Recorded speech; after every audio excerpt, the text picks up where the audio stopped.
The Socialist Federal Republic of Yugoslavia was constituted as a federal state without a unifying national core. Its formation after the Second World War reflected not the consolidation of a single political nation, but the institutional accommodation of multiple distinct national communities.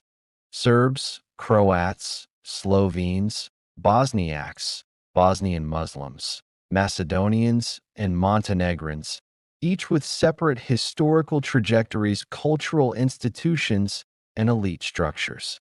The federation was designed to prevent renewed domination by any one group, particularly in light of interwar experience and wartime violence, rather than to cultivate a shared national identity capable of sustaining political loyalty in the absence of institutional performance.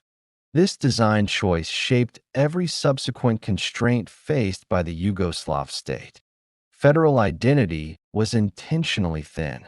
The constitution, party structure, and public symbolism emphasized equality among constituent peoples rather than integration into a single civic nation. Unlike classic nation-states, Yugoslavia did not rely on a common language policy, unified historical narrative, or centralized cultural authority to bind its population. Instead, cohesion depended on the effective operation of institutions, political arbitration, economic redistribution, and security enforcement capable of managing diversity without requiring emotional identification with the state itself. This arrangement proved functional under conditions of institutional strength. During periods when federal institutions delivered material security, political predictability, and external legitimacy, the absence of a strong national identity did not destabilize the system. Loyalty was conditional rather than effective. Citizens and Republican elites accepted the federation insofar as it performed. This distinction would later prove decisive. When institutional performance declined, the state possessed no reservoir of symbolic or national legitimacy to absorb economic or political shock. The Yugoslav federal model thus differed fundamentally from federations rooted in a dominant national identity. Federal cohesion was not underwritten by a shared conception of political belonging. It was maintained through balance. Republican equality, rather than national unity, served as the organizing principle. This meant that political conflict was managed horizontally among republics rather than vertically between center and periphery. The federal center functioned less as a sovereign authority than as an arena in which republican interests were coordinated, arbitrated, and, when necessary, suppressed. This structure generated a specific vulnerability. In the absence of a unifying national narrative, legitimacy flowed downward rather than upward. Republican institutions, cultural academies, educational systems, media networks, and party organizations remained the primary loci of identity formation. Federal institutions lacked independent social bases. They did not command loyalty separate from their capacity to mediate Republican interests. As long as mediation worked, the system remained stable. Once mediation failed, there was no alternative source of allegiance capable of sustaining the federation. The federal compromise embedded this logic from the outset. The post-war settlement explicitly rejected the creation of a centralized Yugoslav nation in favor of recognizing constituent nations as political equals. Federalism was not merely an administrative arrangement. It was a political safeguard. The state's legitimacy rested on its ability to preserve equilibrium among its components rather than to transcend them. This equilibrium required constant institutional maintenance. It was not self-reinforcing. This dependence on performance over identity imposed strict constraints on crisis management. In a system without a unifying national core, political shocks cannot be absorbed symbolically. They must be resolved institutionally. Economic downturns, constitutional disputes, and leadership transitions demand decisive arbitration. Where such arbitration fails, fragmentation becomes not only possible but rational. Actors do not defect from a shared nation. They withdraw from a failed coordination mechanism. By the late 20th century, this distinction had concrete implications. Republican elites were structurally positioned to treat the Federation as an instrument rather than as an end. Their political legitimacy derived primarily from Republican constituencies, not from federal institutions. Federal offices conferred authority only insofar as they enhanced Republican leverage. When federal institutions weakened, Republican elites faced no normative or identity-based barrier to disengagement. Withdrawal did not require ideological rupture. It required only the calculation that federal participation no longer served Republican interests. This logic did not originate in the 1980s. It was embedded in the constitutional and political design of the state from its consolidation after 1945. The Federation was never intended to erase national distinctions. It was intended to manage them indefinitely. That management depended on continuous institutional effectiveness. The system possessed no redundancy. There was no fallback source of legitimacy once institutions failed. The absence of a national core also shaped public expectations. Citizenship in Yugoslavia did not carry the same symbolic weight as citizenship in a nation-state. Political loyalty was pragmatic. Social contracts were transactional. When economic security, mobility, and predictability declined, the Federation offered no compensatory identity-based justification for continued sacrifice. Republican frameworks, by contrast, remained available as alternative sites of political organization. This condition must be distinguished from claims of inherent instability or inevitable collapse. A federation without a nation is not inherently unviable. It is, however, contingent. Its survival depends on the uninterrupted functioning of integrative institutions capable of arbitrating disputes and redistributing resources. Where such institutions operate effectively, diversity can be managed. Where they fail, fragmentation follows predictable institutional logic rather than emotional escalation. By establishing a federal order without cultivating a corresponding national identity, Yugoslavia accepted a trade-off. It reduced the risk of domination by any single group, but increased dependence on elite consensus and institutional authority. That trade-off remained sustainable as long as federal mechanisms retained credibility and coercive capacity. Once those mechanisms weakened, the system possessed no alternative stabilizers.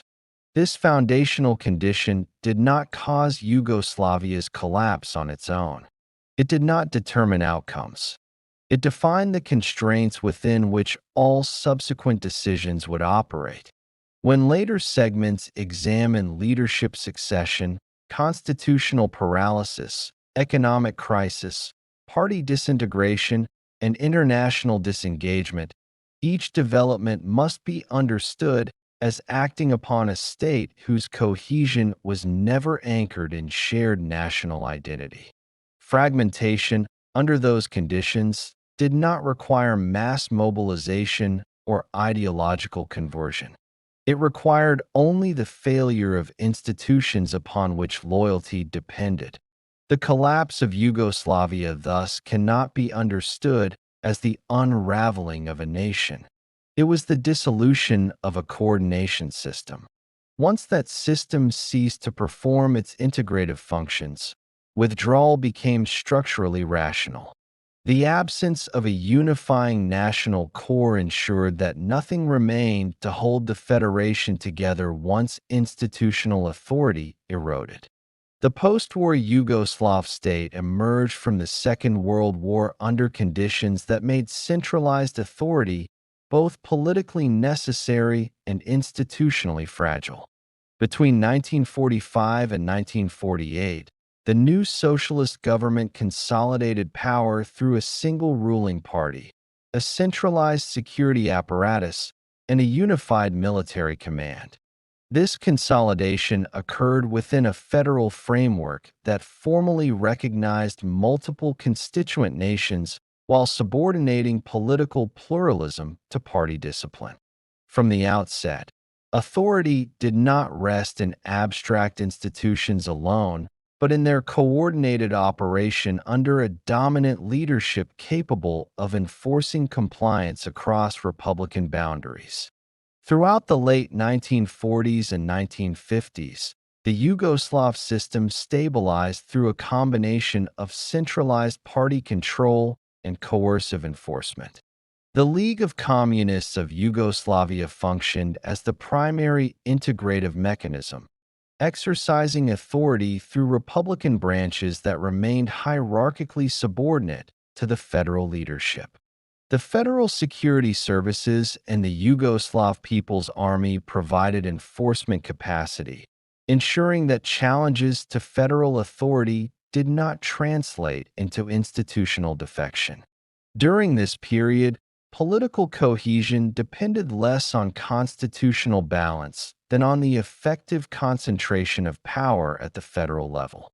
The 1948 break with the Soviet Union altered Yugoslavia's external position and internal governance without dismantling centralized authority.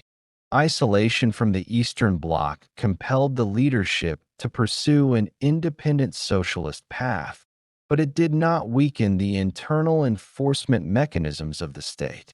On the contrary, the perceived external threat reinforced party discipline and legitimized central control.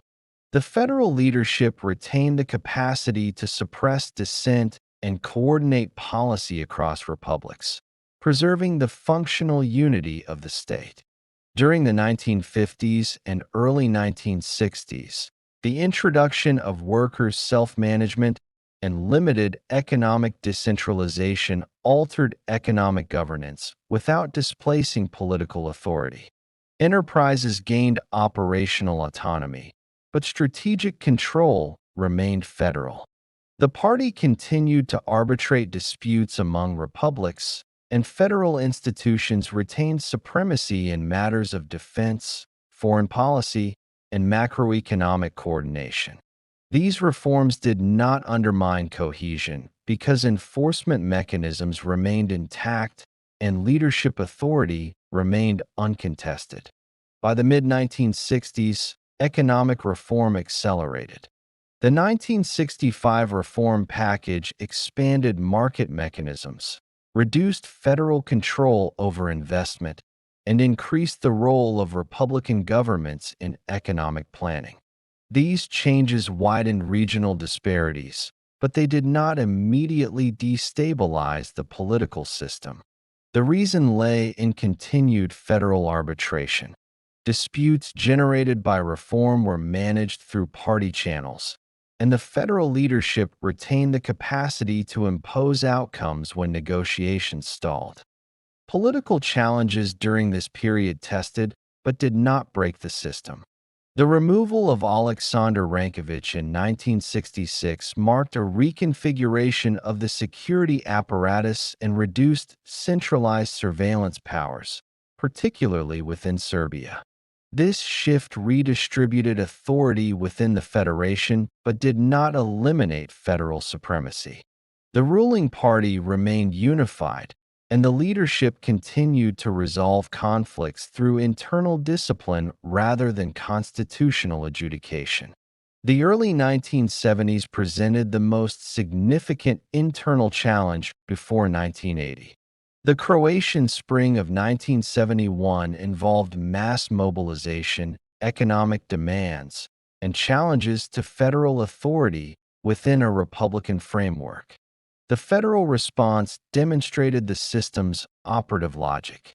Party leadership intervened decisively, purged Republican elites, and reasserted control through institutional mechanisms. The crisis did not lead to fragmentation because the federal center retained both legitimacy and enforcement capacity. The resolution of this crisis, however, produced structural consequences. Rather than re-centralizing authority permanently, the leadership pursued accommodation through institutional redesign.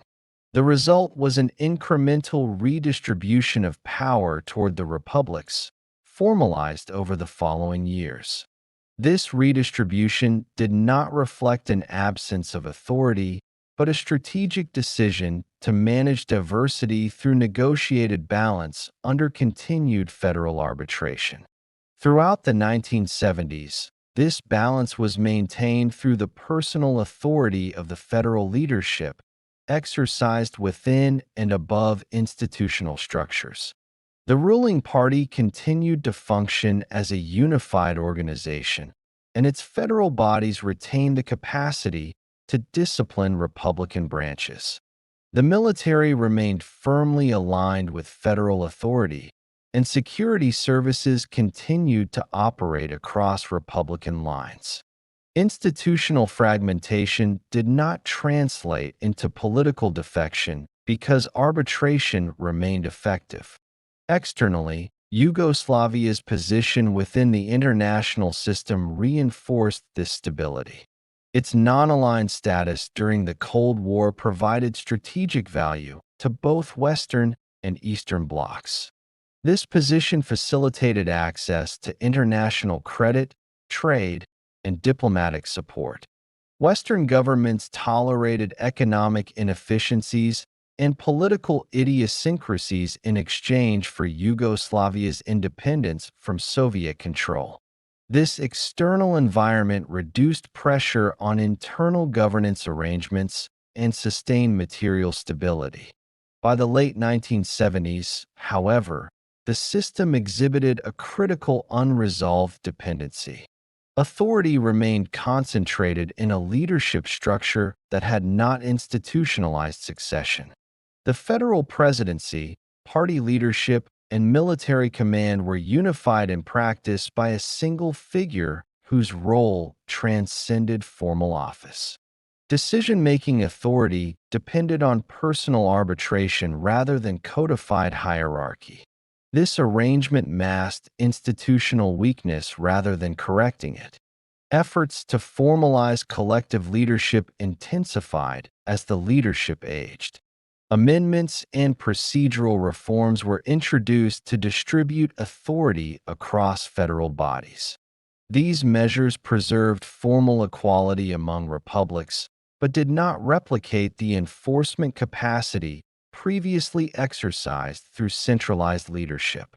Consensus increasingly replaced command as the operating principle of federal governance. The late 1970s thus marked a transition from centralized arbitration to negotiated coordination. This transition occurred without crisis because economic conditions remained manageable and party unity persisted. Federal institutions continued to function, but their effectiveness depended increasingly on voluntary compliance rather than enforceable authority. The system remained stable but less resilient.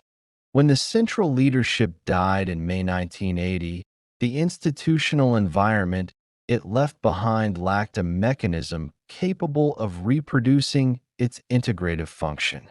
Authority had been dispersed, enforcement diluted, and arbitration proceduralized. The ruling party remained formally unified, and federal institutions continued to operate, but the capacity to override Republican resistance had diminished. The system entered a new phase in which stability depended on consensus without coercion. This transition did not immediately produce collapse. It produced a shift in the balance between authority and procedure. Institutions that had previously functioned under decisive leadership now operated through rotation, negotiation, and formal equality. The consequences of this shift would emerge only as economic pressures intensified and political disputes multiplied. The leadership system that had sustained Yugoslavia for decades had reached its structural limit. By the early 1970s, the Yugoslav state had entered a phase in which political stability depended increasingly on negotiated balance rather than centralized command. The resolution of the 1971 to 1972 political crisis through disciplinary intervention was followed not by durable re-centralization, but by institutional redesign. This redesign culminated in the adoption of a new constitutional framework in February 1974, which codified a redistribution of authority already underway. The resulting constitutional order preserved formal unity while transforming the operational mechanics of federal governance. The 1974 Constitution redefined sovereignty within the Federation. Authority was no longer concentrated primarily at the federal level, but dispersed across republics and autonomous provinces through legally entrenched competencies.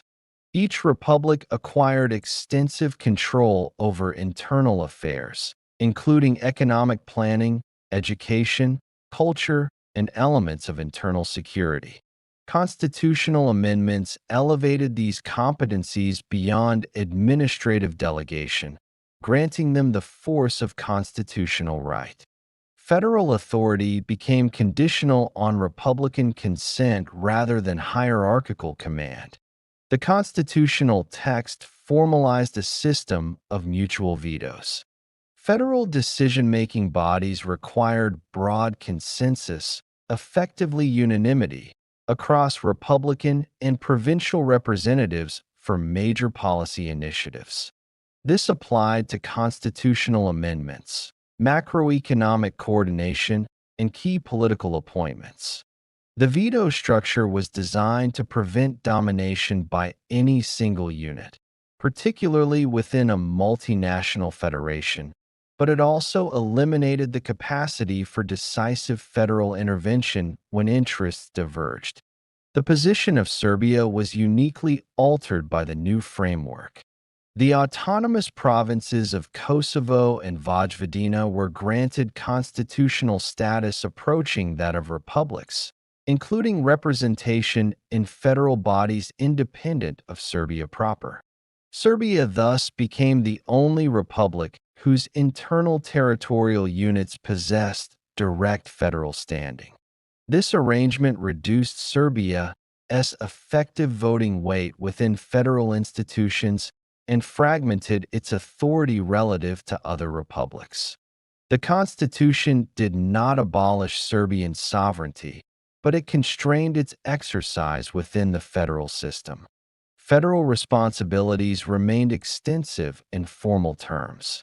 The Federation retained authority over defense, foreign policy, monetary policy, and overall economic coordination. However, the Constitution did not equip federal institutions with enforcement mechanisms proportionate to these responsibilities. Implementation depended on Republican cooperation. The legal framework assumed alignment between federal objectives and Republican interests, an assumption that held only under conditions of strong arbitration and low systemic stress. The redesign of the collective presidency exemplified this shift. The presidency became a rotating body composed of representatives from each republic and autonomous province, with a chairmanship that changed annually. This structure institutionalized equality but eliminated continuity. No permanent executive authority existed to impose binding decisions across units. The presidency functioned as a coordinating forum rather than as an executive command, reinforcing the primacy of consensus over enforcement. The constitutional treatment of the ruling party further reflected this dispersion of authority. While the League of Communists remained formally unified, the Constitution reinforced the autonomy of Republican Party organizations. Political authority increasingly flowed through Republican channels, aligning party governance with the new constitutional distribution of power. Federal party bodies retained formal supremacy but relied on persuasion rather than directive control to maintain cohesion.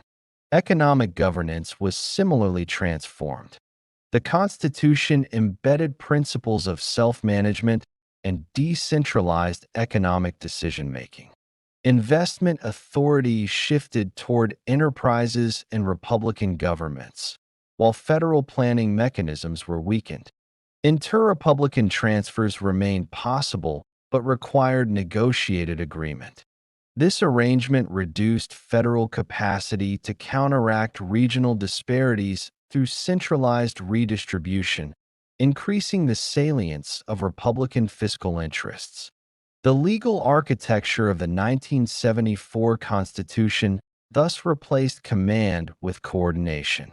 It preserved the appearance of unity while hollowing out the mechanisms required to enforce it. This transformation did not immediately destabilize the system. Economic growth continued through the mid-1970s, and political disputes remained manageable. The Constitution functioned under conditions of low conflict because arbitration remained available outside its formal provisions. The effectiveness of the constitutional order during this period depended on factors external to the text itself.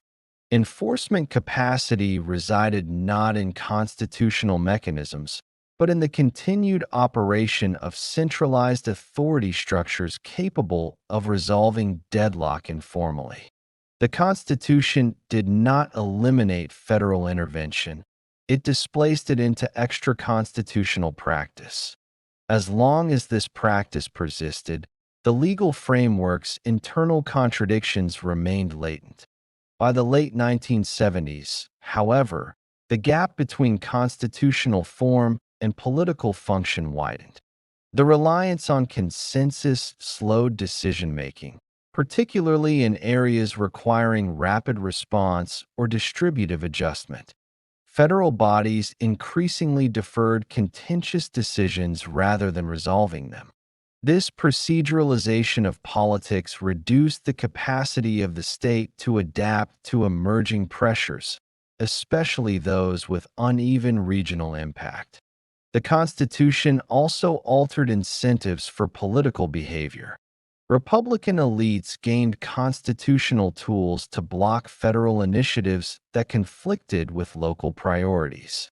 Participation in federal institutions became a means of defending Republican autonomy rather than advancing collective policy.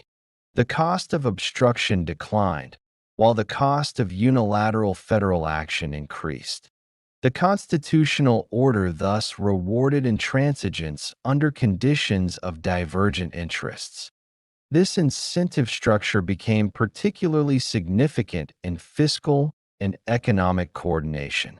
While the Federation retained formal authority over monetary policy, republics exercised substantial influence over economic outcomes through control of enterprises, banks, and investment flows. Federal macroeconomic management required cooperation that could not be compelled. As long as economic conditions remained favorable, cooperation persisted.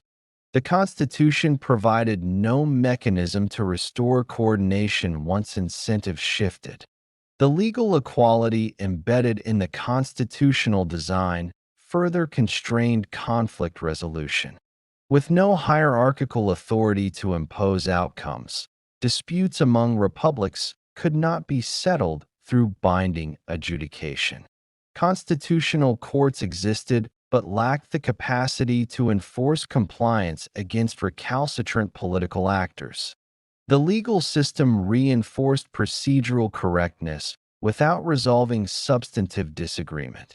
The 1974 Constitution thus institutionalized a form of federalism dependent on continuous alignment of interests. It was not designed to manage sustained divergence. Its architects prioritized balance and equality over decisiveness, reflecting the political imperatives of the early 1970s. The framework succeeded in preventing overt domination, but did so by eliminating instruments of correction. This constitutional settlement marked a structural inflection point. It transformed the Federation from a system capable of imposing integration into one reliant on voluntary coordination. Authority shifted from enforceable command to negotiated consent. The transition did not cause an immediate breakdown because the system still operated under conditions of residual arbitration and economic expansion. The constitutional order functioned as long as external supports compensated for internal rigidity. By 1980, the legal framework remained intact, but its viability depended on conditions it could not itself guarantee. The Constitution assumed the presence of an arbiter capable of resolving deadlock and maintaining coherence beyond formal procedures. It provided no mechanism to replace that function within its own structure. As a result, the Federation entered the 1980s with a legal order that preserved unity in form while depriving the center of the capacity to enforce it in practice. The adoption of the 1974 Constitution, therefore, did not represent a sudden weakening of the state, but the formalization of a trade-off. Stability was secured through decentralization and equality, while enforcement was externalized to informal authority structures. Once those structures weakened, the constitutional framework converted latent divergence into operational paralysis. The legal order had not been designed to fail, but it had been designed to function only under conditions that were no longer assured. As the decade turned, the Federation confronted emerging pressures within a constitutional environment optimized for consensus and ill-equipped for crisis management. The legal architecture constrained response options, delayed adjustment, and amplified the consequences of disagreement. The state retained its institutional shell, but the mechanisms required to translate authority into action had been constitutionally attenuated. By the early 1970s, Yugoslavia's economic model had entered a phase in which growth and stability were increasingly sustained through external financing rather than internal accumulation. This shift did not originate in crisis conditions. It emerged from a deliberate policy orientation that sought to reconcile decentralized economic governance with rising social expectations. The federal state tolerated expanding foreign borrowing as a means of sustaining employment, consumption, and regional redistribution within a system whose internal coordination mechanisms were already under strain. Following the 1965 economic reforms, investment authority shifted away from the federal center toward enterprises, banks, and Republican institutions. Market mechanisms were expanded, and access to foreign capital was liberalized. Yugoslav enterprises gained the ability to borrow directly from international lenders, often with implicit or explicit federal guarantees. This arrangement reduced immediate fiscal pressure on federal institutions while expanding the overall volume of external debt accumulated across the system. During the early 1970s, global financial conditions favored this strategy. International liquidity was high, interest rates were low, and Western financial institutions viewed Yugoslavia as a creditworthy borrower due to its geopolitical position and record of repayment. By 1973, Yugoslavia had become one of the largest recipients of Western commercial loans among socialist states. External borrowing was not treated as an emergency measure, but as a routine component of economic management. The oil shocks of 1973 and 1979 altered this environment. Rising energy prices increased import costs and widened the balance of payments deficit. Rather than adjust through contraction or structural reform, Yugoslavia compensated through additional borrowing. External debt rose steadily throughout the decade. In 1971, gross foreign debt stood at approximately $6 billion US dollars. By 1975, it had exceeded $10 billion. By 1980, estimates ranged between $18 and $21 billion, depending on accounting methodology and inclusion of short-term obligations. This accumulation was unevenly distributed across the Federation. Wealthier republics with export-oriented industries, such as Slovenia and Croatia, borrowed heavily to finance industrial modernization and consumer imports. Less developed regions relied on federal transfers and socially oriented investment to sustain employment and social services. The debt burden thus intersected with existing regional disparities, amplifying their fiscal and political significance. Federal institutions retain nominal responsibility for macroeconomic stability and external solvency, but their capacity to control borrowing was limited. The decentralized banking system, restructured in the late 1960s and early 1970s, operated largely under Republican influence. Banks extended credit based on local political priorities and enterprise demand rather than federal coordination. This structure expanded access to capital while diluting central oversight. Debt-financed growth sustained social stability throughout the decade. Real wages increased, consumer goods became widely available, and unemployment pressures were partially absorbed through continued investment and labor migration. These outcomes reinforced reliance on borrowing as a stabilizing instrument. The absence of immediate negative consequences reduced incentives for corrective adjustment. External debt functioned as a substitute for institutional coordination. By the late 1970s, however, structural vulnerabilities had become embedded in the system. Debt service obligations rose as global interest rates increased. The share of export earnings devoted to debt repayment expanded sharply. In 1978, debt service absorbed approximately 20% of export revenues. By 1980, that figure approached 30%. The margin for further borrowing narrowed, but existing obligations constrained adjustment options. The federal response remained constrained by institutional design. Responsibility for external solvency rested with federal authorities, but control over borrowing and investment decisions remained decentralized. Efforts to impose borrowing limits or coordinate repayment strategies required consensus among republics and banks whose interests diverged. Federal policy instruments lacked the enforcement capacity to compel compliance. Adjustment was delayed through continued refinancing. International creditors tolerated this trajectory longer than economic fundamentals alone would have justified. Yugoslavia's non-aligned status and strategic position between the Cold War blocs sustained confidence among Western governments and financial institutions. Debt rollovers and new loans remained available into the late 1970s, even as repayment capacity weakened.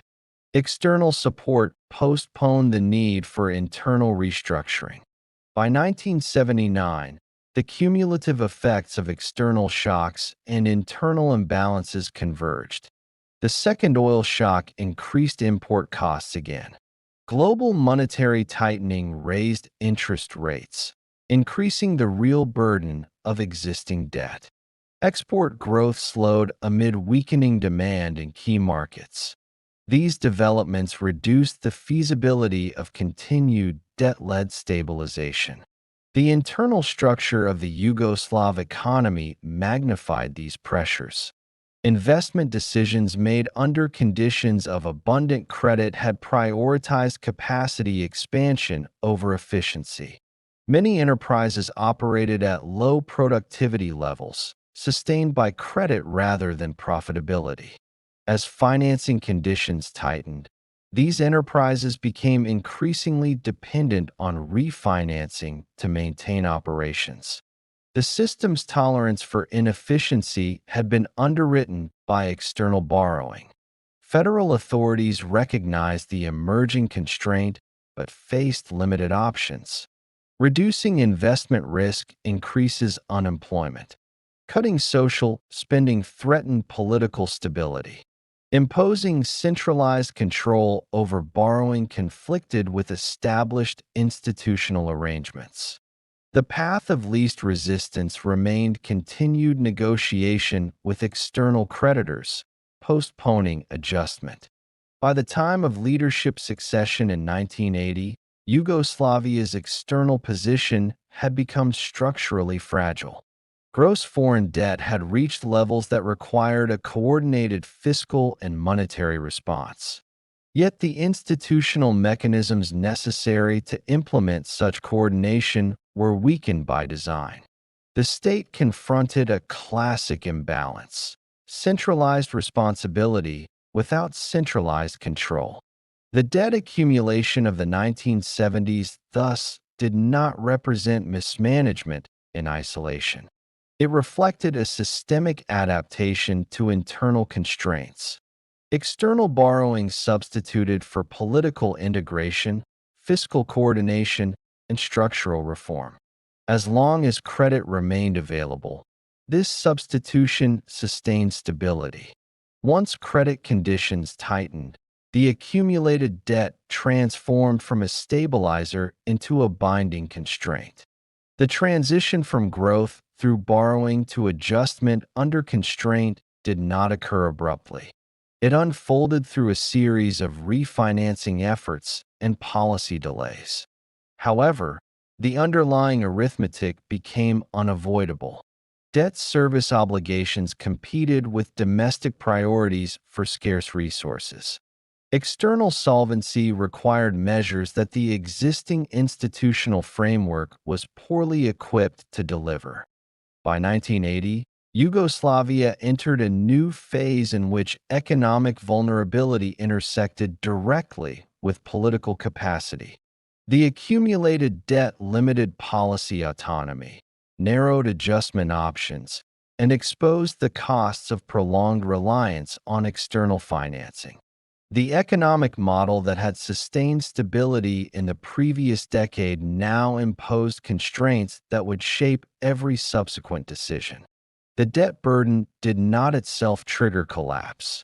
It redefined the operating environment within which federal and republican institutions functioned. Adjustment would require coordination, enforcement, and distributive decisions across the federation. The capacity to undertake such measures had already been eroded.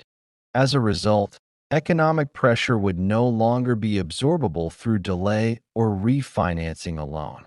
The death of Josip Broz Tito on May 4, 1980 marked the first transfer of supreme authority in post-war Yugoslavia.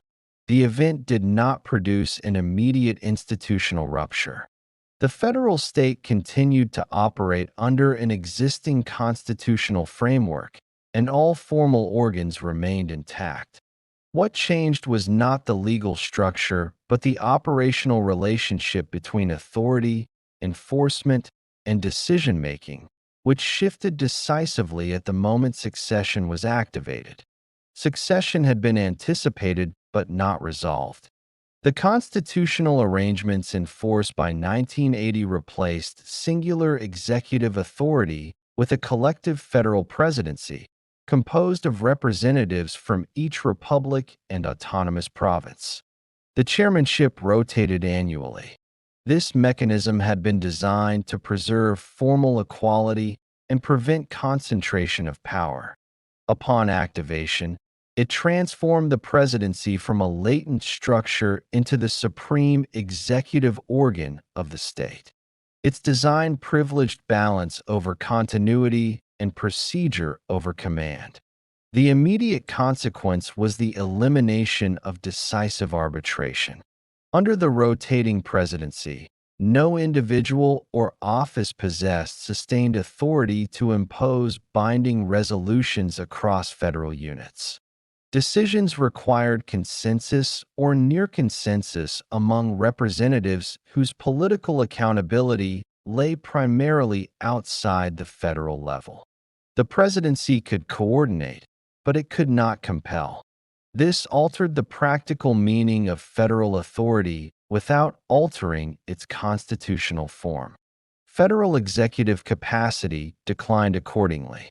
Ministries and federal agencies continued to function, but their ability to implement policy depended increasingly on Republican cooperation.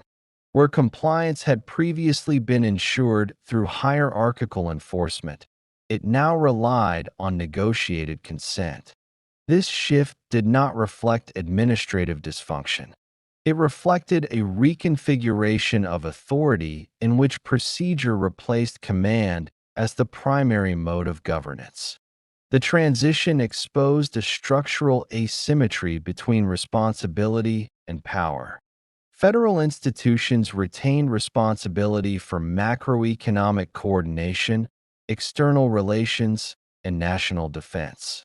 However, they lacked instruments proportionate to those responsibilities. The presidency could deliberate and issue formal decisions, but enforcement mechanisms had been diluted by design. The system assumed alignment of interests rather than providing means to manage divergence. The League of Communists remained formally unified at the time of succession. Its federal bodies continued to meet, and party discipline was maintained procedurally. However, the party's role shifted subtly but decisively. Federal party leadership no longer possessed the authority to override Republican branches through direct intervention. Internal disputes increasingly required negotiation rather than directive resolution. Party cohesion persisted, but its integrative capacity weakened. This shift had measurable effects on policy formation. Federal initiatives required extended consultation, increasing the time and political cost of decision-making. Disputes that would previously have been resolved through arbitration were deferred or diluted. The system favored lowest common denominator outcomes, reinforcing caution and delay. This proceduralization of governance reduced the state's ability to respond to emerging pressures promptly. The military remained formally loyal to the federal order. The Yugoslav People's Army continued to operate under centralized command structures and upheld constitutional continuity. However, its role was confined to defense and internal security. It did not function as an alternative executive authority capable of resolving political deadlock. The military's constitutional mandate constrained its intervention in civilian governance, preserving form while limiting corrective capacity. Externally, the transition was initially stabilizing. International partners interpreted succession as orderly and constitutional. Diplomatic relations continued uninterrupted. Access to international credit remained available. There was no immediate external pressure to alter domestic arrangements. This external continuity masked the internal rebalancing of authority underway. The absence of a crisis in the immediate aftermath of succession reinforced the perception that the system remained functional. Federal institutions continued to operate. Budgets were approved. International agreements were honored.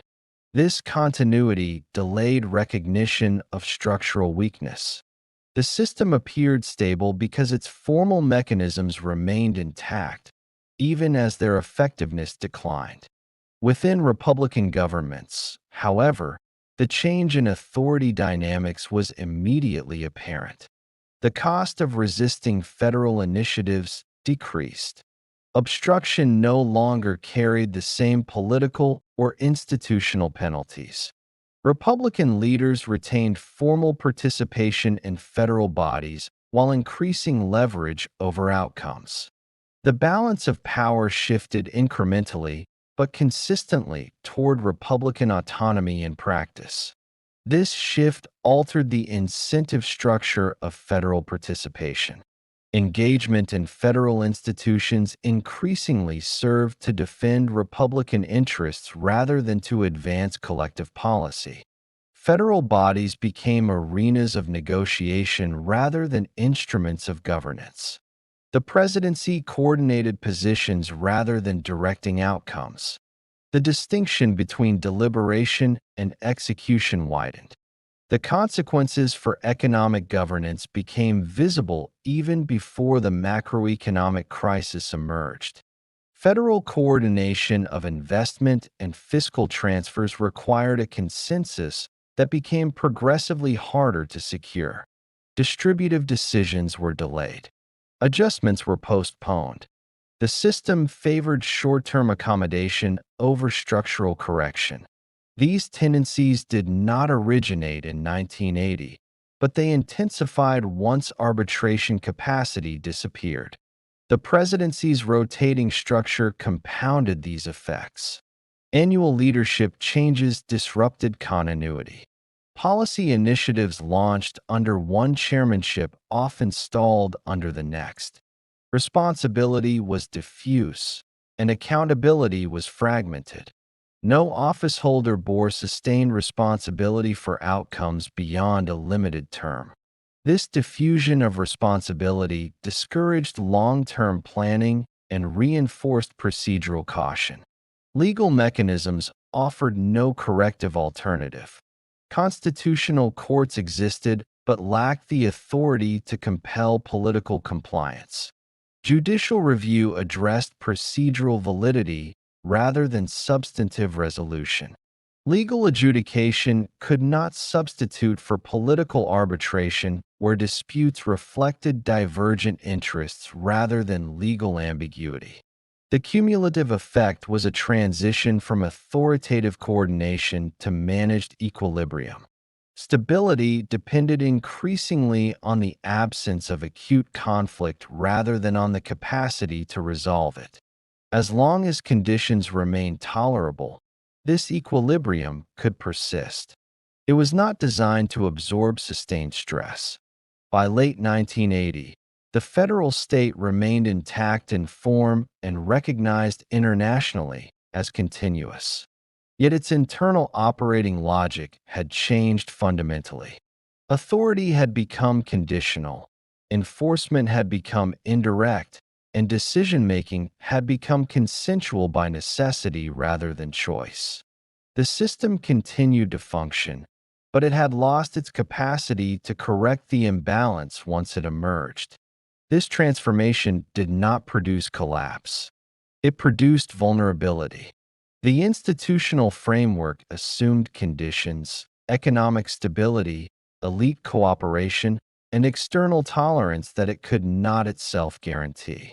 When those conditions deteriorated, the absence of an authoritative center would convert manageable pressures into systemic paralysis. By 1981, Yugoslavia's external debt position had reached a point at which continued refinancing without policy adjustment was no longer feasible. The deterioration of global credit conditions, rising interest rates, and declining export growth constrained access to commercial lending. In response, the federal authorities entered negotiations with the International Monetary Fund to secure balance of payments support. This marked a transition from debt-financed stabilization to externally conditioned adjustment, fundamentally altering the relationship between domestic institutions and economic policy. In January 1981, Yugoslavia concluded its first standby arrangement with the IMF. The agreement required fiscal consolidation, credit restraint, and measures to improve export competitiveness. The federal government committed to reducing the budget deficit, limiting wage growth, tightening monetary policy, and devaluing the dinar.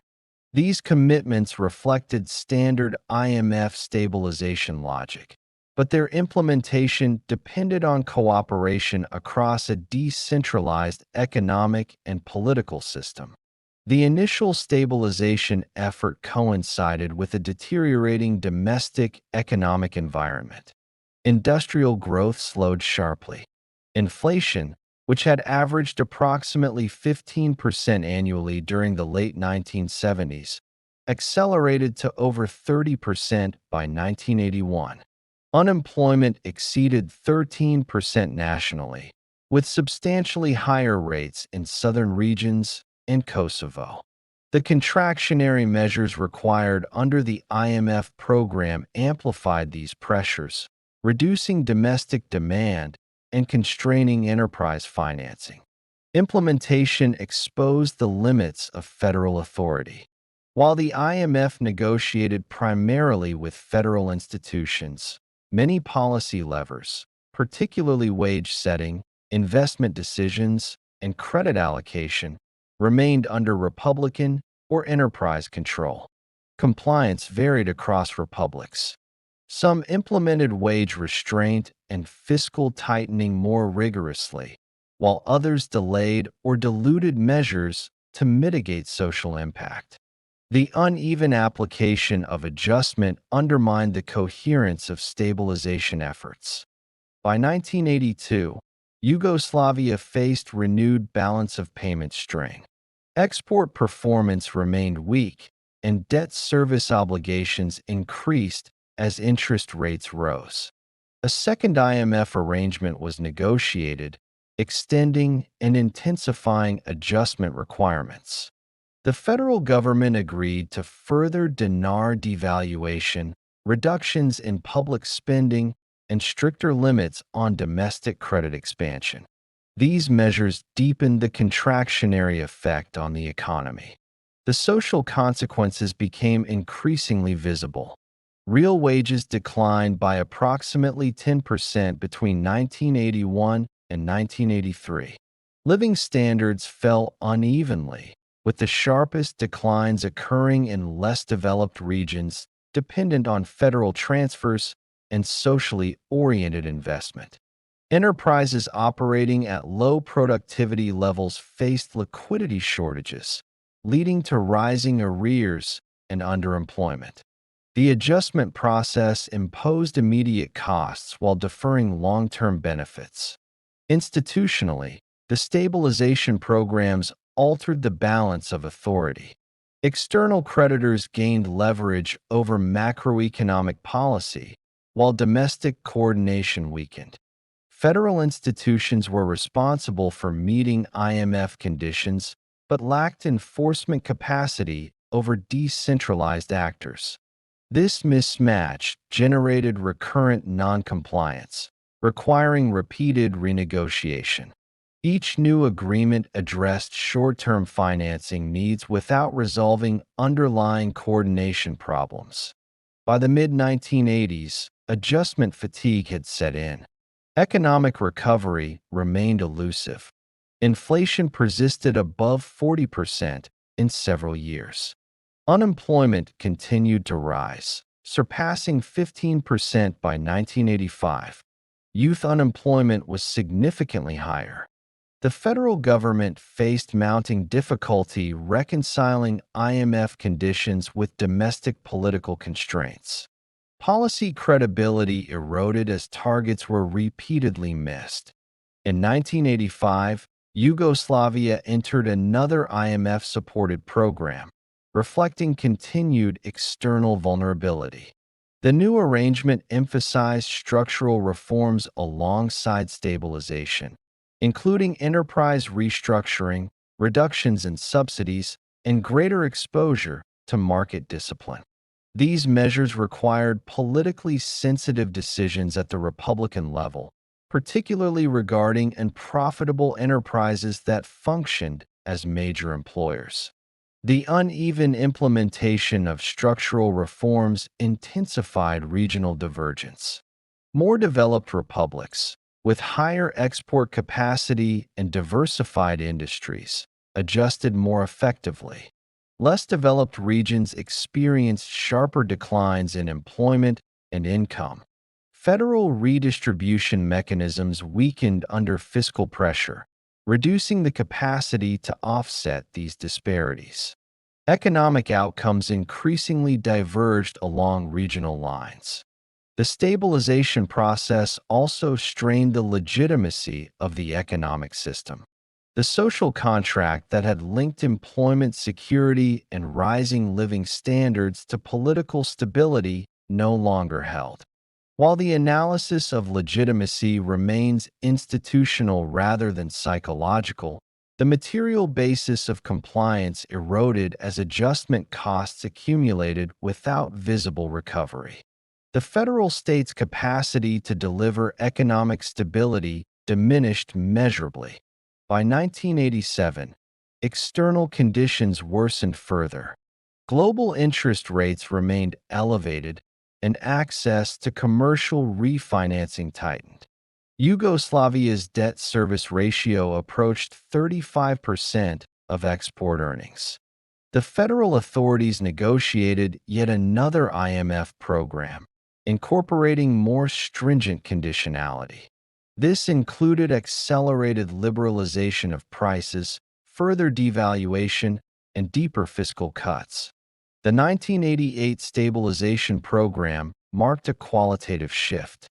Often described as a shock adjustment, it aimed to force rapid correction of imbalances. Price controls were lifted more aggressively. The dinar was devalued sharply. Credit expansion was curtailed. Inflation initially spiked, exceeding 200% on an annualized basis before moderating. Real incomes fell sharply in the short term. These measures intensified institutional strain. Republican governments faced acute social pressures while lacking the fiscal capacity to mitigate adjustment costs. Compliance varied, and resistance increased. Federal coordination weakened further as disputes over burden sharing multiplied. The adjustment process, designed for centralized economies, collided with a fragmented governance structure ill-suited to enforce uniform policy. The IMF programs also altered the temporal dynamics of policymaking. Short-term targets dominated decision-making, crowding out longer-term coordination. Federal institutions focused on meeting quarterly benchmarks to secure disbursements, while Republican authorities prioritized immediate stabilization of local conditions.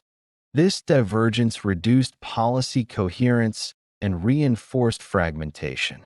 By the end of the 1980s, Yugoslavia remained solvent but deeply constrained. External financing was conditional and limited. Domestic economic performance was poor. Inflation remained high, unemployment elevated, and growth stagnant. The adjustment process had not collapsed the economy outright, but it had exhausted its adaptive capacity. The cumulative effect of IMF stabilization between 1981 and 1988 was not a uniform contraction, but an uneven transformation.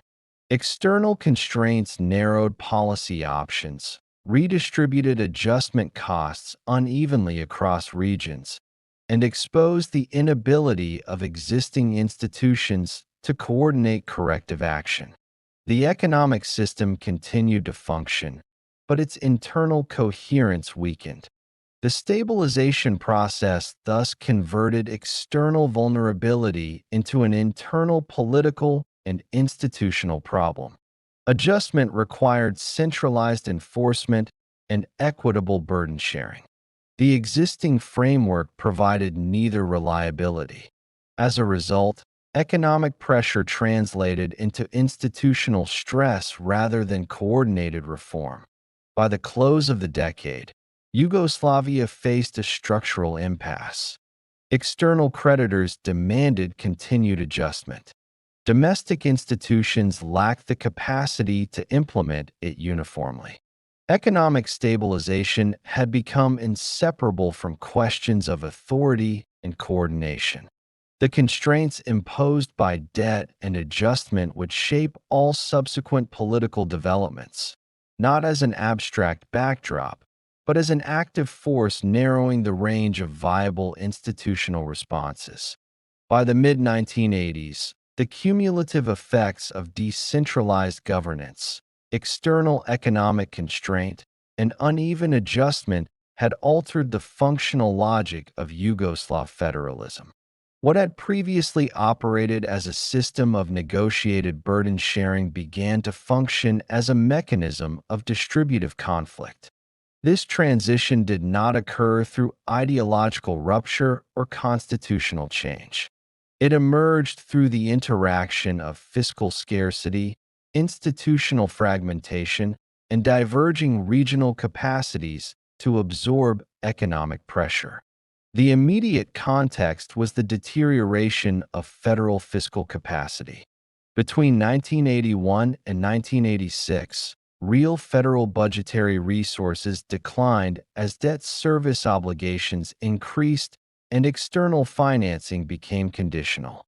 Federal revenues, derived largely from shared taxes and enterprise contributions, stagnated in real terms. At the same time, demands on the federal budget expanded due to stabilization commitments, support for loss-making enterprises, and obligations to less developed regions. The gap between available resources and distributive claims widened steadily. Federal redistribution mechanisms became the primary arena of conflict. The Federal Fund for the Accelerated Development of Less Developed Republics and Provinces, financed through mandatory contributions from wealthier republics, faced increasing strain. In the early 1980s, transfers to Bosnia-Herzegovina, Macedonia, Montenegro, and Kosovo accounted for approximately 2 to 3% of Yugoslav GDP annually.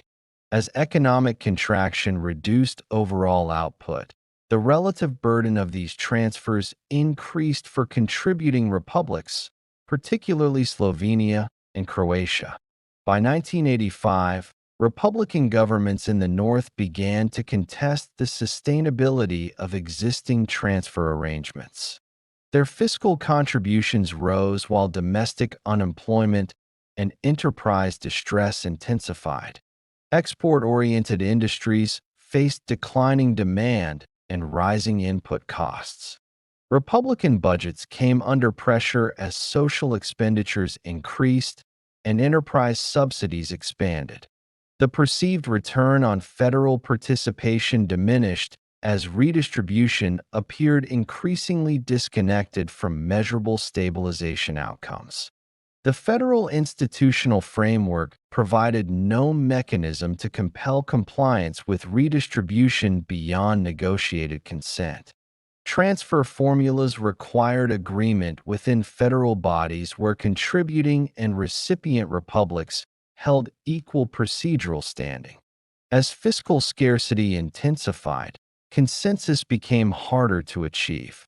Delays in budget approval and disputes over allocation increased in frequency and duration. Redistribution shifted from routine administration to contested negotiation. Economic indicators underscored the divergence. By the mid-1980s, per capita income in Slovenia was more than double that of Kosovo. Unemployment rates exceeded 30% in Kosovo and Macedonia, while remaining below 10% in Slovenia. Productivity differentials widened as investment flows increasingly favored regions with higher export capacity. These disparities were not new, but under conditions of contraction, they acquired heightened political salience. Federal economic coordination weakened further as Republican authorities prioritized local stabilization. Credit allocation increasingly reflected Republican priorities rather than federal macroeconomic objectives. Banks, operating under Republican influence, extended credit to enterprises deemed locally strategic, often in defiance of federal monetary targets.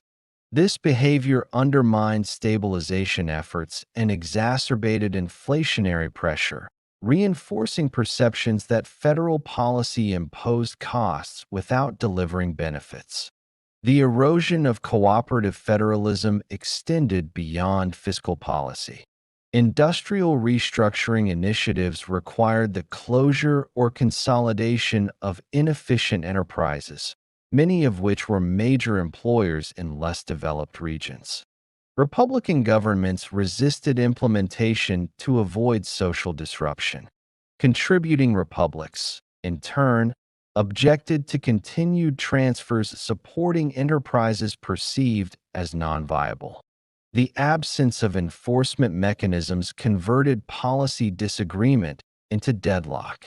By 1986, the federal government's capacity to impose coordinated economic policy had diminished markedly. Macroeconomic targets agreed with external creditors required internal burden sharing that could not be enforced. Each republic faced incentives to externalize adjustment costs while defending local employment and income levels. Federalism ceased to function as a platform for collective problem solving and became a structure within which costs were shifted rather than resolved. This transformation altered the strategic calculus of Republican participation in federal institutions. Engagement increasingly served defensive purposes. Republican representatives used federal bodies to block adverse decisions rather than to advance integrative solutions. Obstruction carried a limited penalty, as enforcement capacity was weak and responsibility diffuse. Cooperation became contingent on immediate local advantage rather than systemic stability. The cumulative effect was a redefinition of federalism from a positive-sum arrangement to a zero-sum contest. Gains for one unit increasingly implied losses for another. Under such conditions, negotiated compromise lost its stabilizing function. Agreements, when reached, were temporary and often undermined by inconsistent implementation. The credibility of federal coordination eroded as outcomes failed to align with commitments. Institutional indicators reflected this shift. Federal economic plans were revised repeatedly and implemented partially. Budgetary frameworks were adopted late or amended frequently. Interrepublic disputes increasingly bypassed federal mediation and were managed through bilateral negotiation or unilateral action. The federal center remained formally intact but functionally marginal in economic governance. This dynamic also affected political accountability. Republican governments became the primary locus of policy responsibility in the eyes of their constituencies, as they controlled employment, social spending, and enterprise support. Federal institutions associated with austerity and constraint lost practical relevance. This redistribution of accountability further weakened incentives for cooperative federal behavior. By the late 1980s, the zero-sum character of federalism had become entrenched. Structural adjustment intensified distributive conflict rather than resolving it. Economic decline sharpened regional disparities and politicized fiscal relations. The federal system, designed to manage diversity through balance, now amplifies division under scarcity. The transformation did not require explicit rejection of the federal framework. It operated through routine institutional behavior under altered conditions. Federalism persisted in form but lost its integrative function. The state continued to exist, but its capacity to act collectively diminished as each unit pursued stabilization within its own constrained domain. This stage marked a decisive shift in the internal logic of the Yugoslav system. Economic pressure no longer generated a coordinated response. It produced competitive positioning. Federal institutions became arenas of contest rather than instruments of governance. The consequences of this shift would extend beyond economic policy, shaping the behavior of political actors and institutions as the decade progressed. By the time the decade neared its end, the federal framework remained constitutionally valid but operationally hollow.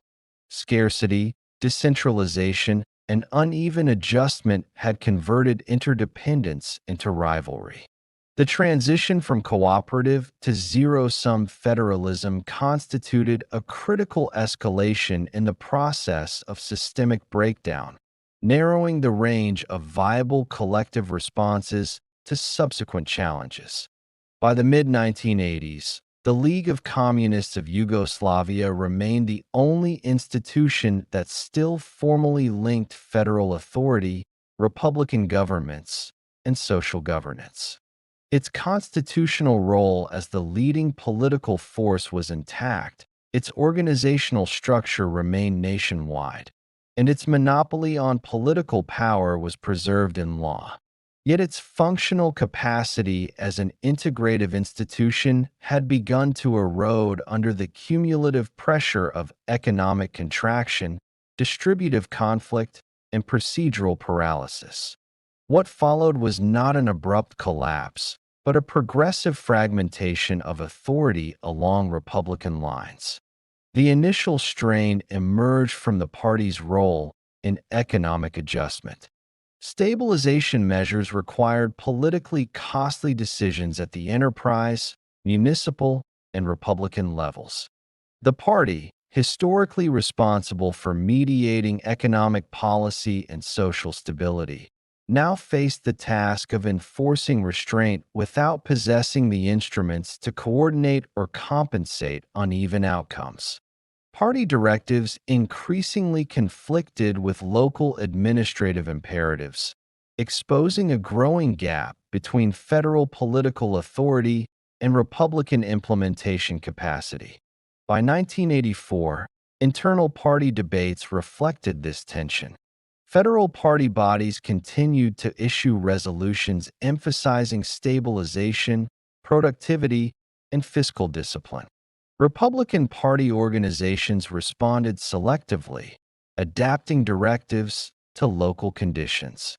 This divergence was not framed as ideological dissent, but as an administrative necessity. The party remained unified in doctrine, but practice varied systematically by republic, undermining its capacity to function as a single decision-making hierarchy. The structure of the League reinforced this trend. Republican Party organizations possessed control over kadrovska politika, appointments within enterprises, local governments, and social institutions. As economic stress intensified, these appointments became tools for managing local stability rather than instruments of federal policy. Party authority was thus redirected inward, toward Republican governance, weakening vertical integration. Quantitative indicators mirrored this institutional shift. Between 1983 and 1986, enterprise losses increased sharply, particularly in heavy industry and socially owned firms reliant on subsidized credit. Party intervention at the federal level failed to halt this trend, as enforcement depended on Republican cooperation. The party's inability to impose uniform restructuring exposed the limits of its integrative role. The mid-1980s also marked a decline in ideological coherence. Socialist self-management, once the unifying framework of political legitimacy, lost operational credibility as unemployment rose and real wages declined. While party documents continued to affirm socialist principles, policy practice increasingly prioritized fiscal survival over ideological consistency. The gap between declared objectives and implemented measures widened, reducing the party's capacity to command compliance through ideological authority.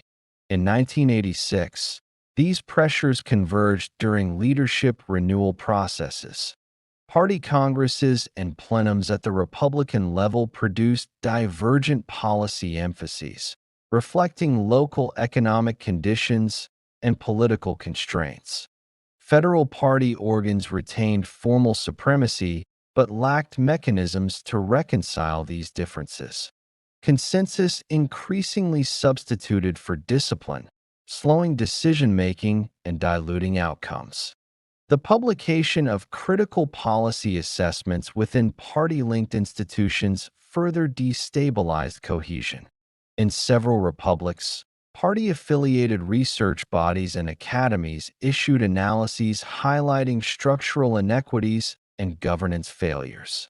These documents did not challenge socialism directly, but questioned federal arrangements and redistribution mechanisms.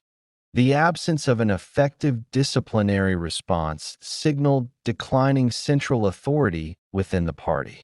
By 1987, the League's integrative failure had become explicit. Federal party sessions increasingly devolved into exchanges of Republican positions rather than forums for collective strategy. Voting blocs formed along territorial lines. Policy resolutions were adopted with reservations or conditional endorsements. Implementation was deferred to Republican discretion, eroding the party's role as a unified political actor. The consequences extended to federal institutions beyond the party itself. Government ministries and planning bodies, traditionally staffed and coordinated through party channels, now operate under fragmented political guidance. Interministerial coordination weakened as Republican Party priorities diverged. The party's declining coherence translated directly into administrative disarray at the federal level. The erosion of party unity also altered the temporal dynamics of governance.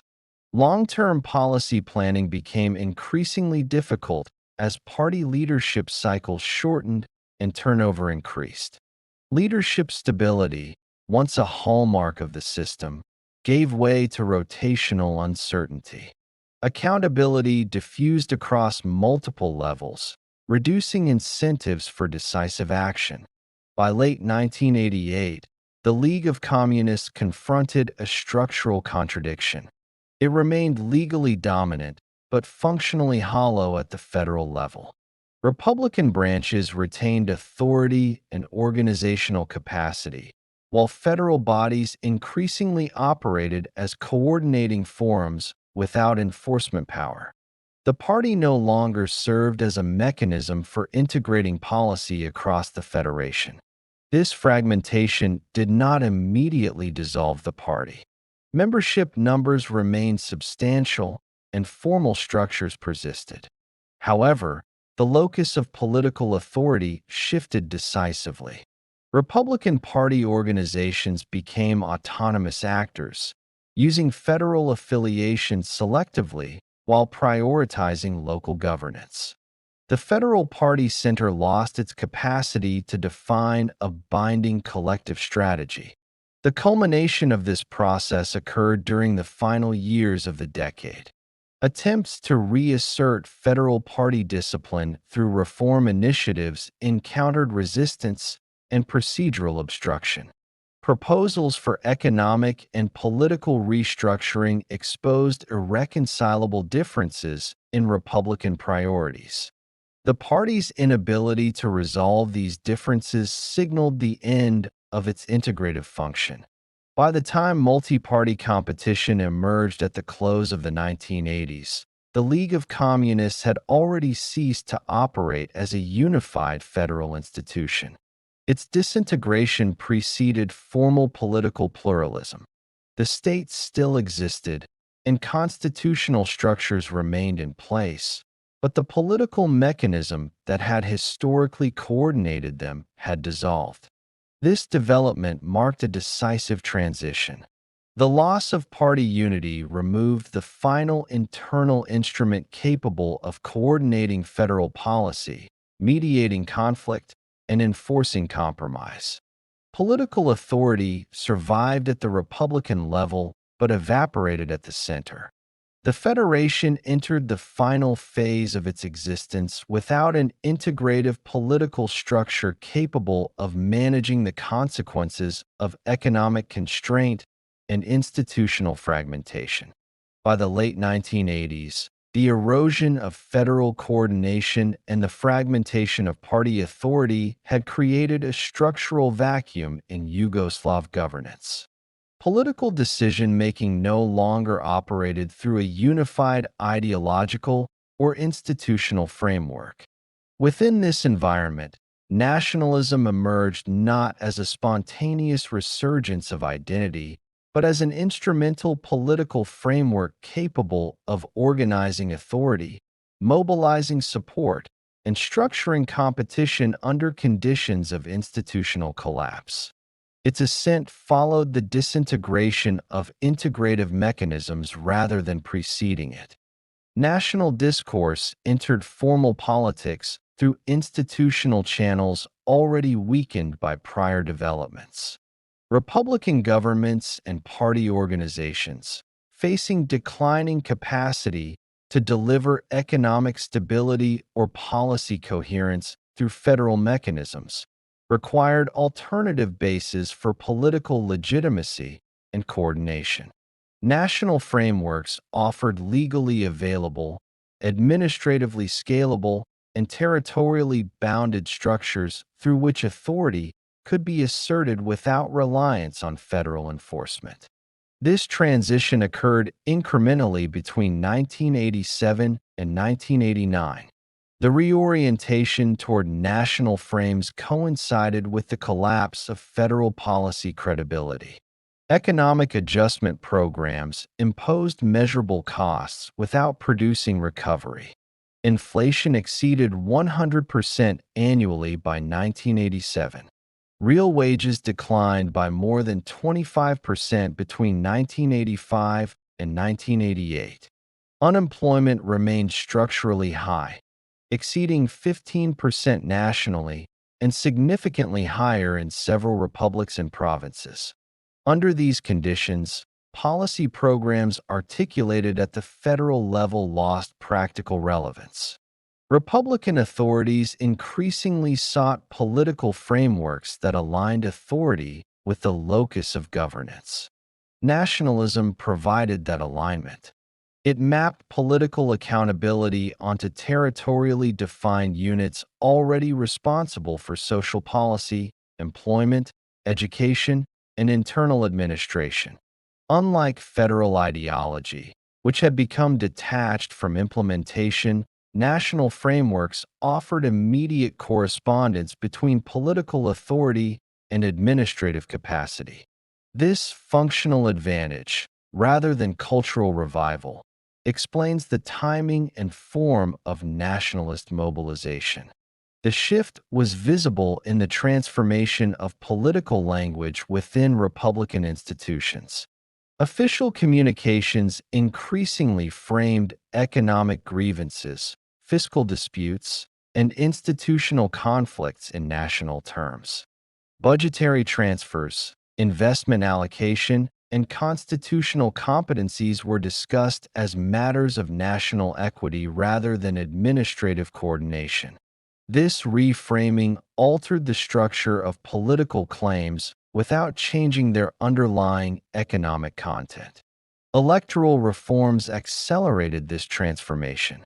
Constitutional amendments adopted in 1988 and 1989 legalized multi-candidate elections within the socialist framework and prepared the ground for pluralism. These reforms did not mandate nationalism, but they privileged organizational forms capable of mobilizing mass support quickly.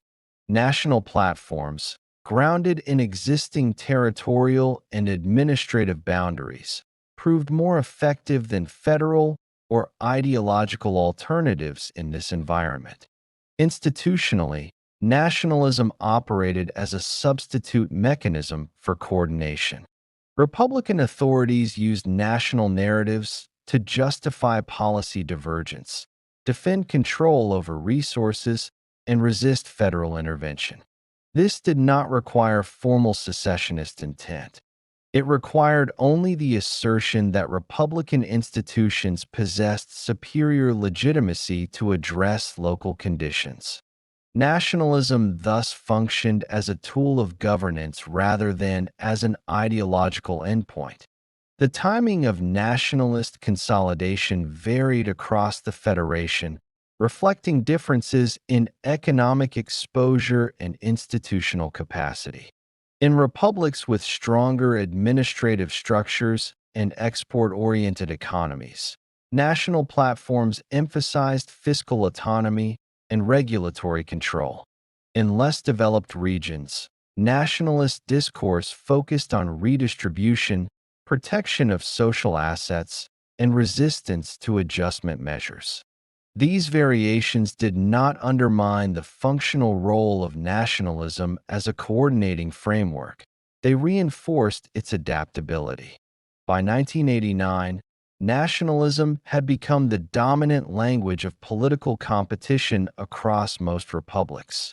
This dominance did not reflect the disappearance of socialist institutions, but their instrumentalization. Party organizations rebranded or fragmented along national lines. Administrative continuity was preserved while ideological orientation shifted. The transformation occurred through legal and procedural means rather than through insurrection or mass upheaval. Quantitative indicators reflected this reorientation. Republican budgets increasingly diverged in structure and priority. Trade policy positions hardened along territorial lines. Investment flows became more localized, and inter-republic cooperation declined. These developments were not caused by nationalism, but were organized through it.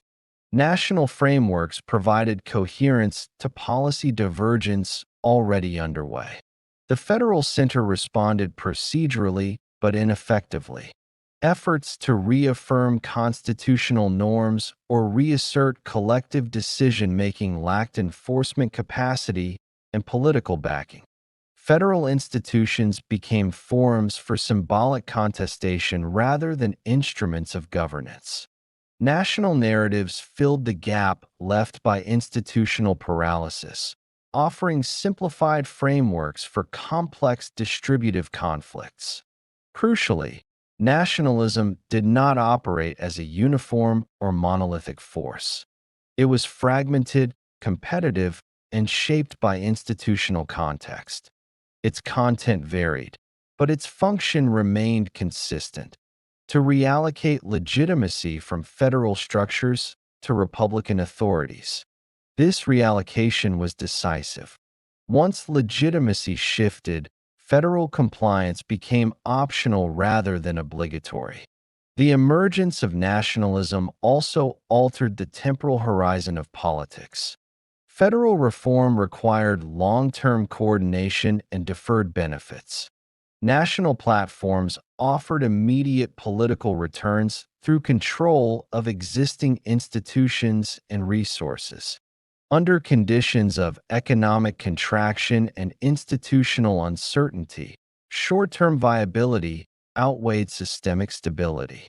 Nationalism aligned political incentives with this altered horizon. By the end of the decade, Nationalism had become embedded in administrative practice. It structured policy debates, justified institutional divergence, and organized electoral competition. The federal state remained legally intact, but its authority was increasingly bypassed. National frameworks did not replace the state, they rendered it redundant. This transformation did not itself dissolve the federation. It redefined the terms under which dissolution became manageable. Political authority had been relocated. Compliance had been reconditioned. Federal coordination had lost both legitimacy and utility. What followed would not be the rise of nationalism as ideology, but its deployment as a mechanism through which institutional separation could be enacted. As the 1980s closed, nationalism had completed its functional ascent. It did not create the crisis. It provided the organizational architecture through which a fragmented system could operate without a center. The Federation entered its final phase with authority dispersed, legitimacy localized, and coordination replaced by competition. By 1987, the Yugoslav Federation confronted a configuration in which authority had dispersed, coordination had eroded, and legitimacy had localized. Within this environment, political initiatives that altered the internal balance of the Federation carried disproportionate systemic impact. The reconfiguration of authority within the Socialist Republic of Serbia during 1987 to 1989 constituted such an initiative. It did not occur through constitutional overhaul at the federal level, but through a sequence of Republican actions that cumulatively dismantled the remaining equilibrium on which federal consensus depended. The starting point lay in the institutional asymmetries embedded within Serbia's republican structure.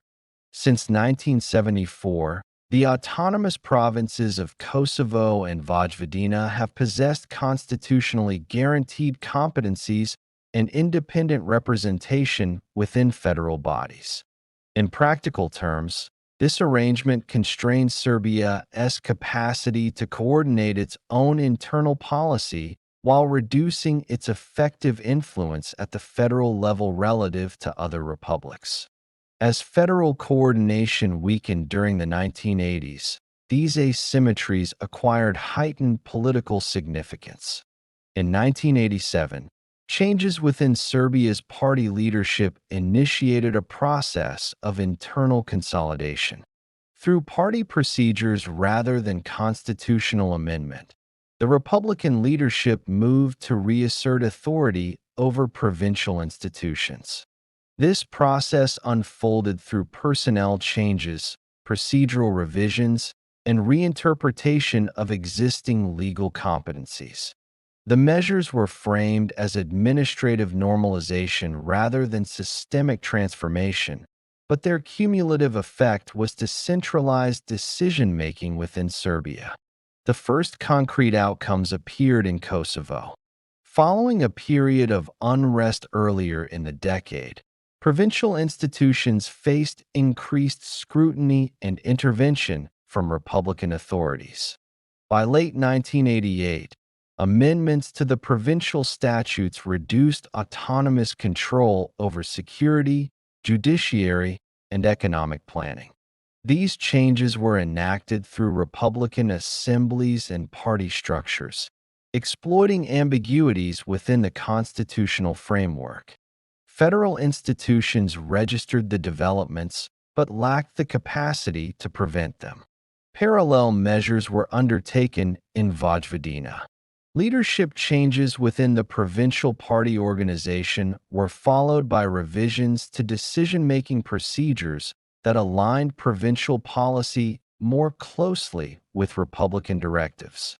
By early 1989, both provinces had effectively lost the independent political leverage they had exercised since 1974, despite the formal persistence of autonomy provisions within the federal constitution. These actions altered Serbia's position within the federation.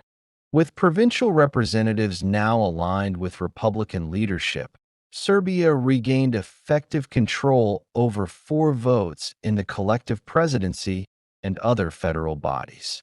This shift did not require constitutional revision at the federal level. It operated through changes in personnel and compliance, demonstrating how institutional authority could be reconfigured without formal legal transformation. The implications for federal consensus were immediate. The post-1974 balance had depended on a distribution of influence that prevented any single republic from dominating federal decision-making. Serbia's consolidation disrupted this balance. Other republics, particularly Slovenia and Croatia, interpreted the developments as a fundamental alteration of the federal compact rather than as an internal Serbian adjustment. Federal procedures proved incapable of mediating the dispute. The collective presidency lacked the authority to adjudicate the legitimacy of Serbia's actions. Constitutional review mechanisms could not compel reversal without political backing. Federal party bodies, already fragmented, failed to produce a binding response. The absence of enforcement transformed disagreement into a structural rupture. Economic coordination deteriorated further as a result. Federal stabilization policies required agreement among republics whose trust in federal neutrality had eroded. Contributing republics questioned the legitimacy of redistributive obligations under a system perceived as structurally altered. Budget negotiations became increasingly contentious. Federal plans were delayed or implemented partially, reducing their effectiveness. The centralization within Serbia also affected the Yugoslav People's Army's operating environment. While formally neutral and constitutionally bound, the Army's leadership increasingly framed federal stability in terms consistent with the revised balance of authority. This did not constitute a formal alignment, but altered perceptions among other republics regarding the neutrality of federal institutions. Confidence in federal enforcement declined accordingly. By 1988, the cumulative effect of these developments was visible in inter-republic relations. Cooperative mechanisms weakened. Bilateral and unilateral actions replaced multilateral coordination. Republican governments increasingly pursued independent economic and regulatory policies. Federal institutions continued to convene, but operated as forums of contest rather than instruments of governance. In Slovenia, legislative initiatives emphasized regulatory autonomy and control over fiscal resources. In Croatia, similar measures sought to reinforce Republican authority over economic policy and internal administration. These initiatives were framed as defensive responses to altered federal conditions rather than as separatist acts. Nonetheless, they further reduced the scope of collective decision-making. The federal center attempted procedural responses, including proposals for constitutional clarification and renewed consensus building. These efforts failed to restore equilibrium.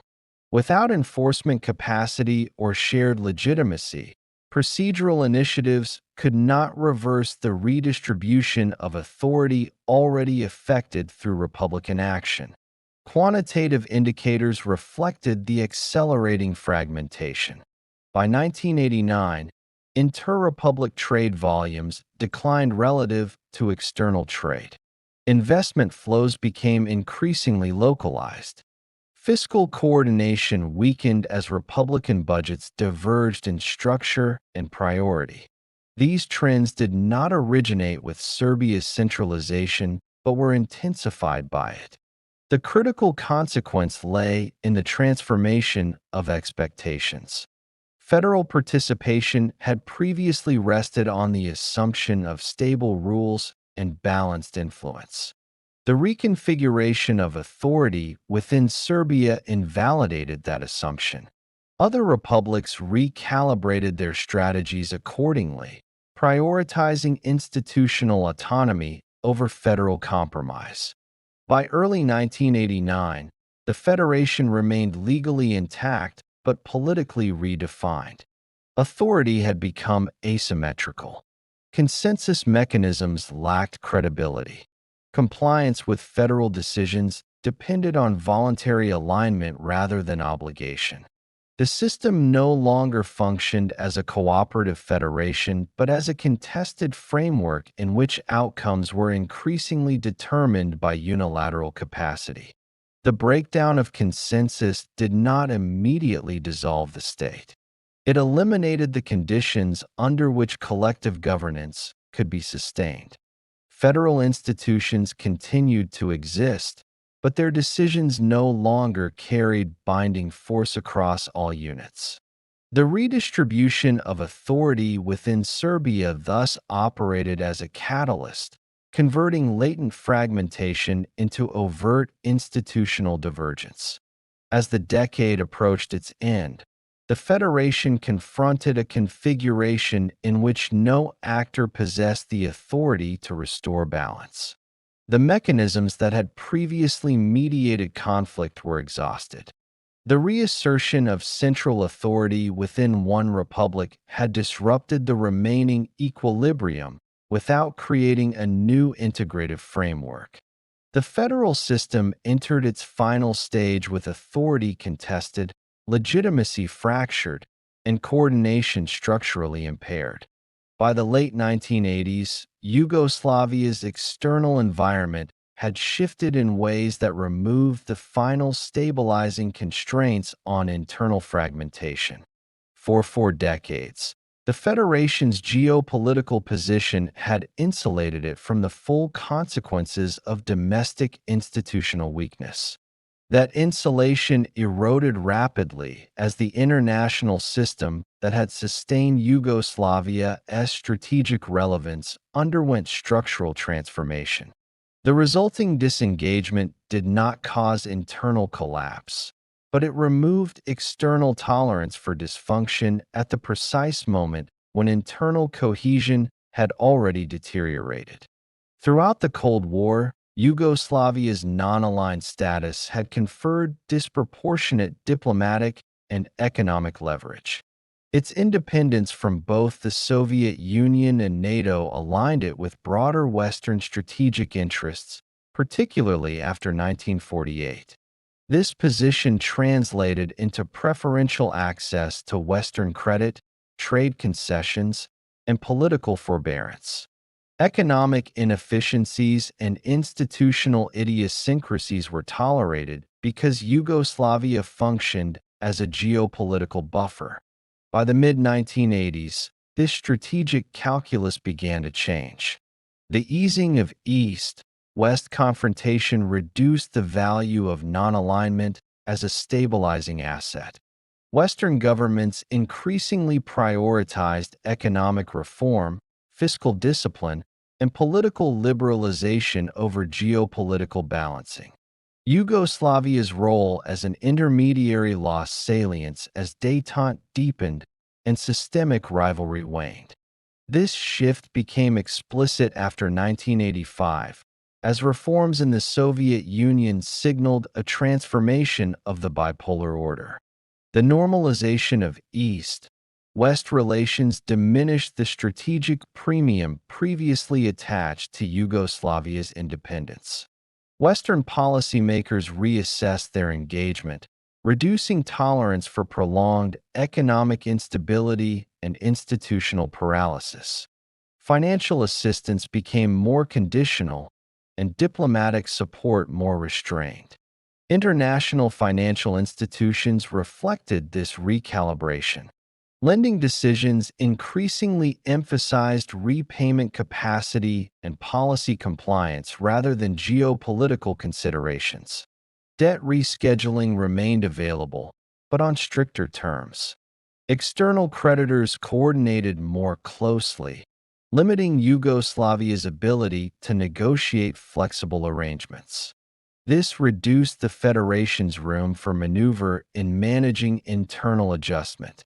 Trade relationships also evolved.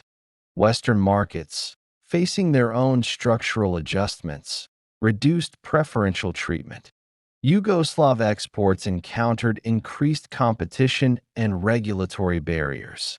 Export earnings stagnated, constraining the capacity to service debt and finance imports.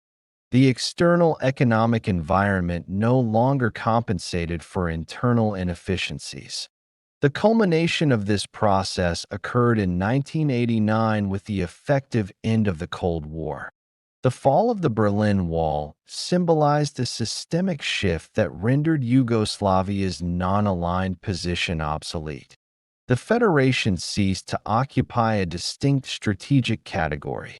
It was reclassified as a developing economy with significant political risk rather than as a geopolitical partner requiring accommodation. This reclassification had immediate consequences. Western governments adopted a posture of political neutrality toward internal disputes, emphasizing territorial integrity in principle while declining to intervene decisively in institutional conflicts. Financial support was conditioned on reforms that required internal coordination, which the Federation could no longer deliver. External actors refrained from underwriting stability in the absence of credible domestic governance. Diplomatic engagement became procedural rather than substantive. International actors encouraged dialogue, constitutional reform, and economic adjustment without providing enforcement or guarantees. This approach reflected broader post-Cold War norms emphasizing sovereignty and non-intervention. Yugoslavia was treated as responsible for resolving its internal contradictions without external arbitration. The withdrawal of external stabilizers exposed the cumulative effects of internal fragmentation. International forbearance had previously absorbed delays, inconsistencies, and partial compliance. With that tolerance withdrawn, the consequences of non-coordination became immediate. Failure to meet financial obligations triggered penalties. Policy inconsistency undermined credibility. External leverage amplified internal weakness. By the end of the decade, Yugoslavia's international position had been fundamentally redefined. It was no longer insulated by strategic necessity. External actors neither opposed nor prevented institutional disintegration. They simply declined to offset it. The Federation confronted an internal crisis without the external scaffolding that had sustained it through earlier periods of stress. This disengagement did not introduce new pressures. It removed mitigating ones. The international system ceased to provide time, resources, and tolerance for a state unable to act cohesively. Internal actors were compelled to operate without expectation of external rescue or arbitration. This recalibrated incentives across the Federation, narrowing the range of viable strategies. The loss of non-aligned leverage thus constituted a final systemic constraint. It did not determine outcomes, but it eliminated postponement. Decisions that had previously been deferred now carried immediate consequences. External neutrality hardened internal divisions by removing shared reference points and incentives for compromise. By the beginning of 1990, the Yugoslav state entered a phase in which institutional continuity existed largely in form rather than function. The cumulative erosion of federal authority, party cohesion, economic coordination, and external support had reduced the capacity of central institutions to bind the Federation together.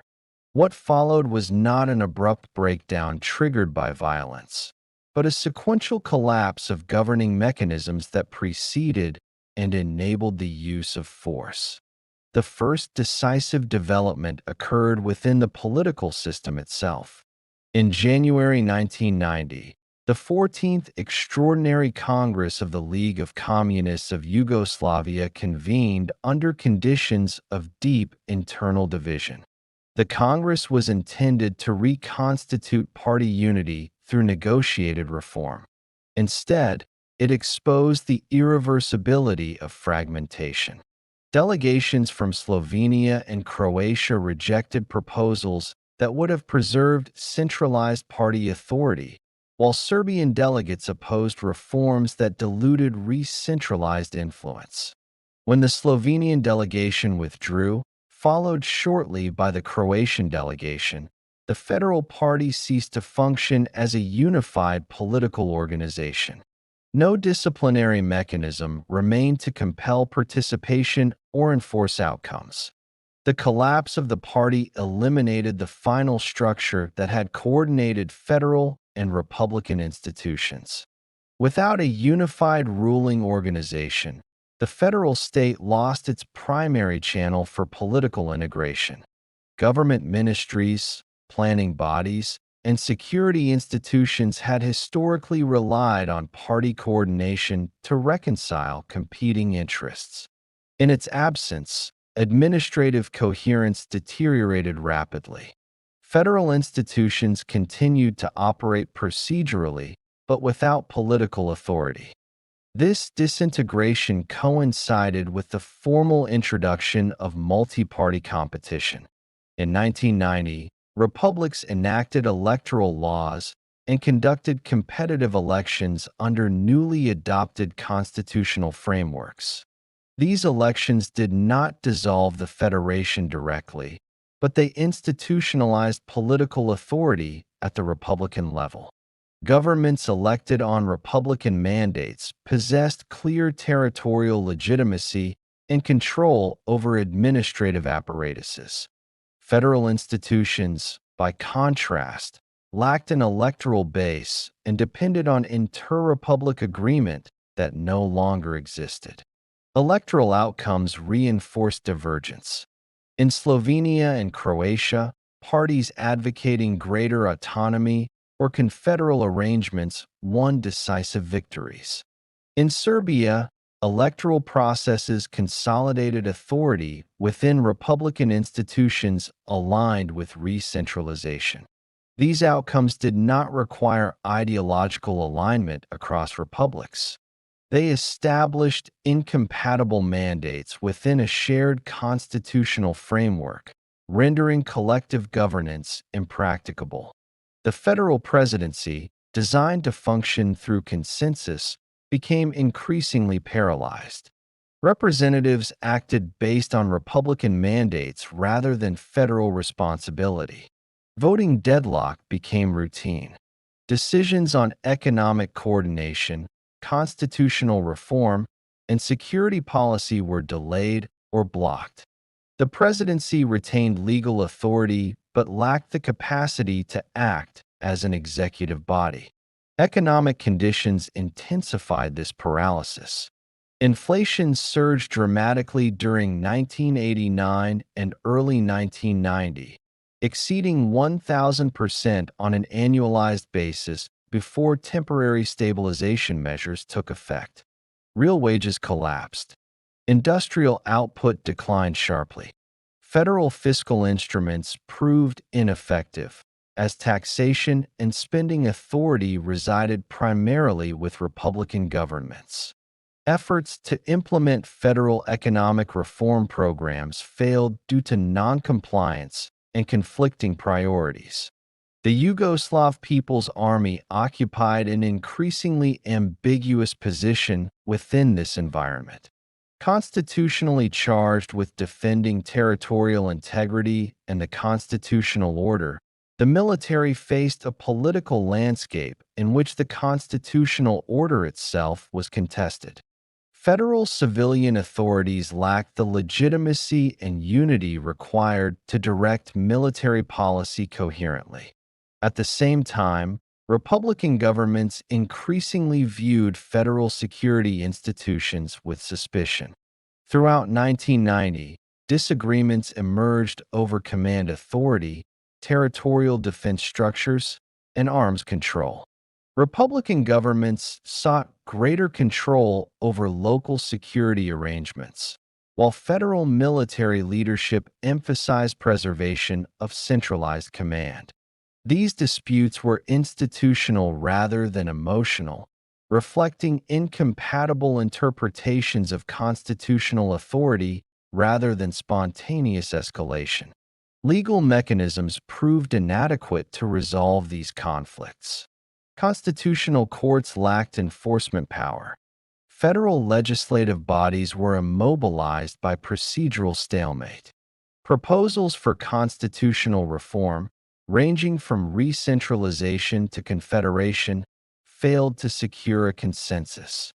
Each republic possessed veto power, and each exercised it in accordance with local mandates. International actors responded cautiously.